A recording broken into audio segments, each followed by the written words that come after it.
Добрый день, уважаемые подписчики, телезрители. Я надеюсь, меня слышно и видно, да? Да, если меня слышно и видно, пожалуйста... Так, меня слышно, да? Значит, видно, ага, спасибо. Сейчас давайте еще подождем. Люди пусть подключатся, и я начну. Меня зовут Еркебулан. Вот, хотел представиться. Еще раз добрый день. Здравствуйте всем. Так, сейчас еще... Давайте минуту подождем, да? Сейчас еще люди подключатся, и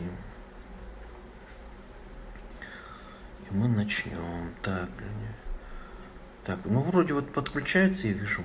Ну, меня слышно, да? Видно и слышно, да? Все нормально, да?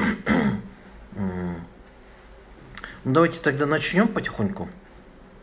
А люди потом будут сами подключаться. Ну, со временем. Еще раз добрый день, здравствуйте, меня зовут Еркебулан. Сегодня наша тема – деструктивные неохристианские религиозные течения в 21 веке.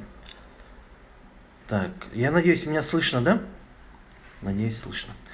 Деструктивные неохристианские религиозные течения в 21 веке.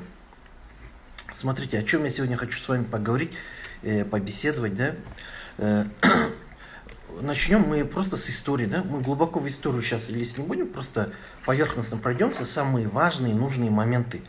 То, что связано вот с неохристианскими течениями. Смотрите, когда мы начинаем с истории, самое главное это вот начало 20 века. Почему начало 20 века? В начале 20 века происходили самые бурные, самые, знаете, такие перемены, которые влияли на сознание людей, на мышление людей, на их ценности, да, как-то влияли. Например, смотрите, развал империй, да, пусть это будет царская Россия, Османская империя, да, неважно. После, следом за ней начались войны, да, Первая мировая, Вторая мировая. Люди это, конечно, все принимали близко к сердцу, переживали, да, они простые обыватели, простые верующие, они задавали вопрос, что происходит, почему это происходит сейчас, да, почему это происходит с нами. Они не понимали суть происходящего, да. Ну, смута же началась в 20 веке вообще. И военные конфликты, и вот это все дело. И на арене появляется, да, определенная группа людей, которые говорят, а вот мы знаем, как выйти из этой ситуации. Мы найдем вот путь, вот у вас, если проблемы, мы решим ваши проблемы, да. Эти люди начали отвечать на заданные вопросы. Смотрите, у них был лозунг, у них был клич вот этих вот групп людей, которые создавали там течения новые, да, организации там. Они сказали, да, простым людям, во всем происходящем виновато официальное духовенство, так как они неправильно толкуют священные писания. Вот началось вот с этого лозунга. То есть эти организации, эти люди говорили, что они обладают какими-то новыми знаниями, какими-то тайными знаниями, которые у других нету. И вот они с этими новыми знаниями начали толковать старые священные книги, вообще священные книги, на новый лад, в новом понимании. И вокруг себя они в первую очередь собирали молодежь, да? Почему молодежь, вы сейчас спросите? А очень все просто. Молодежь, как вы сами, наверное, знаете, да, она неопытная, она необразованная, она только вот встает на ноги. И молодежь всегда интересует что-то новое, что-то какие-то, да, приключения.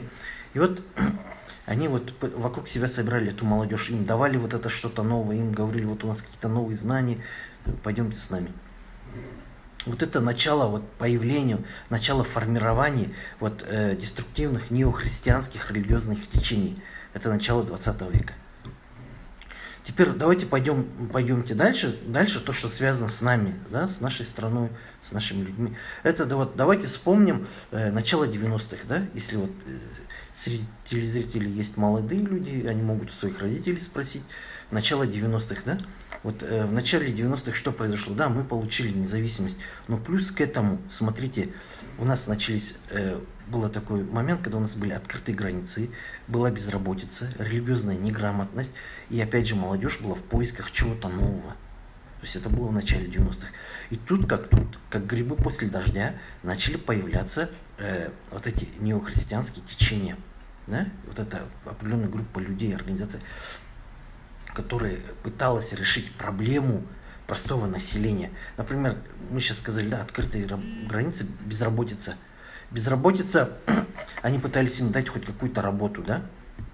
Религиозная неграмотность, мы сказали в начале 90-х, они пытались дать хоть, они считали, что дают религиозную грамотность, хоть это и не была религиозная грамотность, они ссылались, опять же, я повторюсь, на какие-то новые знания, что у них есть, и они с помощью этих новых знаний будут толковать старые писания. И опять же, молодежь была в поисках чего-то нового. Да, молодые люди всегда, мы же знаем, да, горячая кровь, вот интриги, вот это приключение. Им сказал, вот пойдемте в нашу организацию, будете нашими адептами, мы вам дадим вот это что-то новое. Это вот начало 90-х. То есть, смотрите, все совпало. Опять же, вот эта проблема, опять вот эта неразбериха. Пришли вот, воспользуясь тяжелой ситуацией простых людей, воспользовались неохристианские течения. И вот это все, да, одновременно совпало вот в этот момент. Теперь мы объяснили вот то, что связано с нами, откуда, да, вот появились они на территории Казахстана. Теперь очень многие спрашивают, да, очень многие задают вопрос, а чем отличаются традиционные религиозные христианские религии от нетрадиционных неохристианских течений? А какая между ними разница? Многие спрашивают. Вот смотрите, давайте будем сейчас поэтапно разбирать. Я надеюсь, не быстро говорю, да? Все понятно, все слышно, да? Постараюсь помедленнее.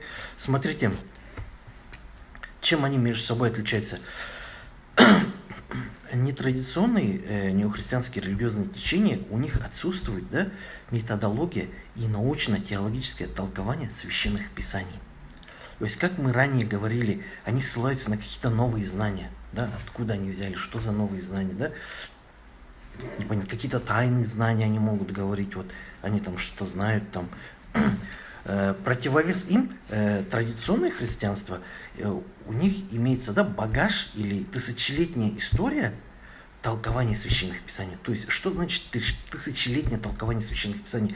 За 1000 лет формируется методология, научная база, научно-теологическая база толкования, да, то есть последовательность, какая-то цепочка, да, там ученых, там порядок, да, то есть, смотрите, это первый момент. Теперь вот второй момент. Смотрите, в нетрадиционных неохристианских религиозных течениях они используют один такой метод. Они называют истину в последней инстанции. Они говорят, твой поиск истины заканчивается у нас. Все. Вот мы последняя инстанция вот этой истины. Дальше не надо ничего искать. То есть вот мы все знаем, вот только мы на правильном пути, все остальные вот заблудшие. Это вот то, что относится к нетрадиционным, да, христианским религиям. Противовес им традиционное христианство, что говорит? Там имеет место свободное, да, общение, свободная дискуссия. Вы можете задавать вопросы, там, опять же, научная литература, да, какие-то, то есть свободная вот эта вот дискуссия, общение, да, как это вот назовем. Это второй момент. Теперь смотрите, третий момент. Теперь смотрите, пожалуйста, третий момент. У нетрадиционных неохристианских течений имеется жесткая иерархия. Жесткая иерархия. Там вот сидит руководитель, да, назначили руководителя, все должны подчиняться руководителю. Вот что сказал руководитель, это закон. Нельзя сомневаться в его словах. Нельзя, да, он, например, выступает с проповедью, руководитель, да, и он говорит, ссылается, например, на какие-то священные книги, он говорит, а потому что я обладаю какими-то новыми знаниями, и это вот толкуется вот так. Вот и все, вот он сказал. А в традиционном христианстве, да, там сменяемость руководства, да, выборность имеет место. Вот, да, чувствуете разницу, да, вот жесткая иерархия, мы сказали, и сменяемость руководства. Это третий момент, третий аспект. Давайте пойдем дальше. Смотрите, четвертый момент. В нетрадиционных христианских течениях имеется двойное учение. Это очень важный момент. Смотрите, для своих, они людей делят на своих и чужих. Вот когда чужие, это все, кто вот не относится к ним, не являются ихними адептами. То есть они чужие. Им говорят одно, да, там приукрашивают что-то, да, там пыль в глаза, вот говорят, вот так они что-то приукрашивают. Потом, когда он вступает, становится адептом, вступает в эту организацию или вот это течение, там начинается другое учение, да, совсем другое. отличное, вот мы сказали, для своих и чужих они делят. В традиционном христианстве только одно учение, одинаковое для всех. Понимаете, там нету свои, чужие. Это очень важный момент. Запомните, двойное учение, двойные стандарты. Есть свои, есть чужие. То есть для чужих говорят одно, приукрашивать, для своих совсем другое, да? Такой момент. Теперь давайте продолжим дальше. Я надеюсь, все понятно, да? Все разборчиво, я могу доносить свои мысли. Теперь следующий момент. Смотрите, мы сейчас поговорим о пагубном влиянии, да, вот неохристианских религиозных течений, о их пагубном влиянии. Это очень просто, можно вот посмотреть в интернете, вот опять же почитать литературу, там все написано. Люди, которые были адептами, а потом раскаялись, поняли, что они ошибались, да, там ушли в традиционное христианство. Вот с их слов мы можем это говорить. Смотрите, пагубное влияние. Мы сказали, да, у них двойное учение для своих и чужих. Когда человек становится, так скажем, в кавычках своим, вот он становится адептом, он перестает, он не идет служить в армию. Да, вы сейчас скажете, ну, люди же по здоровью не все идут служить в армию. Здесь у них религиозная подоплека, религиозная идеология. Он не идет по религиозным убеждениям. Потому что, опять же, свой, чужой, он как бы считается своим. То есть он не идет в армию, он не поет гимн страны. Он отказывается от вакцинации и от переливания крови. И мы это знаем, опять же, переливание крови. Сколько вот у них родные, близкие, дети, да, нуждаются в срочной медицине. Там маленький ребенок или что-то, какой-то близкий. Они говорят, нет, мы не будем этого делать, там вакцину или переливание крови подвергают опасности родных и близких. Все потому, что из-за религиозных убеждений, как они считают, что они толкуют правильно, обладая какими-то новыми знаниями. То есть, это первый момент. Надеюсь, все понятно, да? Давайте, сейчас я закончу свою мысль, а потом я буду отвечать на вопросы. Здесь вот вопросы поступают. Сейчас я отвечу, пожалуйста. Гульнар, подождите, пожалуйста, 1 минуту, да? Дальше смотрите о пагубном влиянии. Потом, опять же, если разобраться, да, вот взять вот это неохристианское религиозное течение, разобраться, да, вот из чего оно состоит, что за жесткая иерархия, какие там учения, в конечном результате мы увидим, что адепты или последователи вот этого течения на самом деле они не Богу служат, а руководителю этой организации или самой организации. На самом деле, если разберемся, да, то есть вот руководитель сказал, делай вот так-то, они делают, да, то есть там подменяется смысл слов или термины, подмена терминов или подмена слов, то есть на самом деле там не идет служение Богу, как мы сказали, руководителю. Потом другой очень важный момент, очень важный аспект, который я хотел подчеркнуть, это вот в-третьих, там вот это руководители неохристианских организаций, да, они пытаются контролировать сознание или психику своего адепта.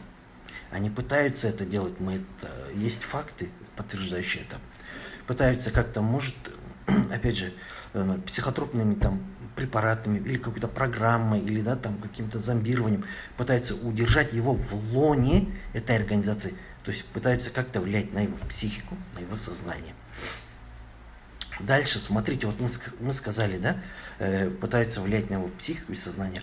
Были случаи, когда человек раскаялся, он понял, что вот это неправильное направление, это заблудшее, да, там течение неохристианское, он уходит оттуда и возвращается в традиционное христианство. Вот этот адепт, бывший, да, вот этот бывший служитель, мы замечаем все равно, у него проблемы со здоровьем, проблемы с психикой. Он не может, ему трудно реабилитироваться. Или ему трудно влиться в современное общество. То есть, смотрите, мы видим последствия, очень большие, очень тяжелые последствия, даже если он ушел. Но есть какие-то психологические или физические последствия, ему трудно реабилитироваться. Это 4-й момент. Теперь я здесь хотел уточнить и повториться, вот я говорил насчет пагубного влияния, что вот они в армии не служат, да, гимн не поют. Вот смотрите, сейчас, смотрите, вообще вот они, неохристианские религиозные течения, вообще они не признают земное правительство, да? Они не признают земное правительство или суверенитет какого-то государства, или атрибуты суверенного государства они не признают. То есть пусть это будет флаг, я повторюсь, гимн, там традиции, какие-то праздники, неважно. То есть они вообще не признают государство, в котором живут.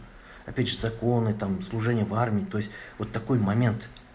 То есть вот мы, наверное, задавались вопросом, да, наверное, почему, вот какая разница, вот, то есть поймите, они вообще, у них нет понятия государства, страны, гражданства. То есть такой момент. Теперь давайте продолжим дальше. Это был сейчас 6 пункт. Так, если есть кто вот только подключился, я вижу, я повторюсь, наша тема называется «Деструктивные неохристианские религиозные течения в 21 веке». Вот я повторюсь, меня, да, Ирки Уланзова. Смотрите, мы сейчас говорим о теме пагубного влияния. У нас сейчас 6 пункт. Смотрите, в этой организации или в этом течении, да, в неохристианском, жизнь простого адепта на самом деле контролируется до мелочей и деталей. Каждый его шаг, каждое его мышление, каждое его движение находится под контролем. Он должен, да, отчитываться, что он сегодня сделал. Вот. Или там, смотрите, у них есть да, там расписание, график, вот он должен прийти. Да? Если человек по какой-то причине не пришел, у него просят, а вот почему ты не пришел? Почему? То есть он должен отчитываться за каждый свой поступок, за каждую свою деятельность. То, что мы говорили, жесткая иерархия. Вот вспомните, чуть выше мы говорили о жесткой иерархии, да? То есть контроль сознания, психики пытаются контролировать, то есть контролирует жизнь простого адепта до мелочей. То есть это не просто так он пришел и ушел, да? Нет, это кажется. Это опять же для своих и чужих, для чужих они так говорят, вот, нет, я просто сходил вот на богослужение. Нет, на самом деле все находится под жестким контролем. Дальше смотрите, опять же, об этом много говорится, об этом много свидетельств, очень много фактов. Когда от простого адепта, от простого прихожанина, нетрадиционного, неохристианского течения, получается так, от него требует, что он должен половину зарплаты приносить им. То есть он не семью, да, свою кормит, детей, получается, половину зарплату относит туда. Или от него могут требовать, чтобы он ушел со своей работы, или поменял свою работу, да, например. Или даже доходило до такого. Это факт, это мы все знаем, что они разводились. От них руководители требовали, чтобы вот разводились, так как его семья не является своей, в кавычках, опять же, да, свои чужие. То есть вот такие пагубные влияния. То есть половину зарплаты он может отнести, уволиться с работы, разводиться с семьей. То есть очень-очень пагубно, очень плохое такое влияние. Теперь смотрите, вот у меня на самом деле уже идет концовка, вот в конец уже, да, и тут же как раз концовка, и есть ответ, вот вопрос Гульнары здесь был, она задавала вопросы мне, сколько у нас в Казахстане неохристианских вот течений, сейчас я отвечу вот в конце вот у меня ответ вот он есть. Смотрите, концовку, как я хотел закончить, уважаемые подписчики, смотрите, мы живем в Казахстане, да, вот у нас есть своя конституция, которой мы гордимся, да. Берете Конституцию, открывайте первую страницу, первую статью и читайте. Республика Казахстан утверждает себя демократическим, светским, правовым и социальным государством. Здесь очень важный момент, обратите внимание, что мы утверждаем себя светским государством. Казахстан – это светское государство. Это на первом месте. То есть у нас свой гимн, свой флаг, да, там какие-то свои атрибуты, которые принадлежат суверенному государству. То есть мы светское государство. Смотрите, что говорит нам наш закон. Дальше, то есть это очень важный момент. То есть вообще вот здесь я хотел, знаете, как свою мысль продолжить. Почему я заканчиваю, да, с Конституцией, хотел подытожить. Пусть, неважно, какая это неохристианское религиозное течение, неважно какая, да, и неважно, кто там руководитель, что они говорят, у них у всех есть свои законы, свой устав, свой порядок. всегда начинайте с того, что читайте их законы, их уставы, что там написано. То есть соответствуют ли они юридическим нормам, юридическим правилам. То есть соответствуют ли они нашей Конституции. Потому что у нас есть Конституция, да, которая нам гарантирует права, свободы. То есть вот я повторюсь еще раз. У нас есть Конституция, первая статья, вот, Республика Казахстан утверждает себя демократическим, светским, это очень важный момент, мы светское государство. Дальше, теперь смотрите, пожалуйста, я хотел что сказать. Вот в 2011 году у нас в стране был принят закон, наверное, вы все знаете, да, о религиозных деятельности и религиозных объединениях в 2011 году. Этот закон регулирует деятельность религиозных объединений, она регулирует. То есть она приводит как бы в порядок, да? То есть и вот открываем это законодательство, да, которое я сказал выше, о религиозной деятельности и религиозных объединениях. Там написано в преамбуле, смотрите, мы читаем преамбулу. Казахстан признает историческую роль ханафитского мазхаба и православного христианства. Историческую роль. То есть у нас на официальном уровне, официальным духовенством, да, вот, законодательством признается роль ханафитского, историческая роль, я подчеркиваю, ханафитского мазхаба и православного христианства. Да, вот я хотел ответить на вопрос Гульнары. Да, у нас есть неохристианские религиозные течения по Казахстану. То есть с ними идет работа, идет мониторинг, анализ, то есть вот это все, проверяется их регистрация. Вот этот момент все, процесс идет, то есть у нас есть законодательство, с которым мы можем работать за пределами, за рамки которого мы не выходим. То есть мы регулируем все в пределах законодательства. У нас есть законы, которые нам это позволяют, с которыми нам очень удобно работать, да, принятые своевременно. То есть вот такой момент. Я надеюсь, все было понятно, все было ясно. Ага. Ну, спасибо за внимание. Я надеюсь, мне было очень приятно, что вы меня слушали. Всем спасибо. Всем до свидания.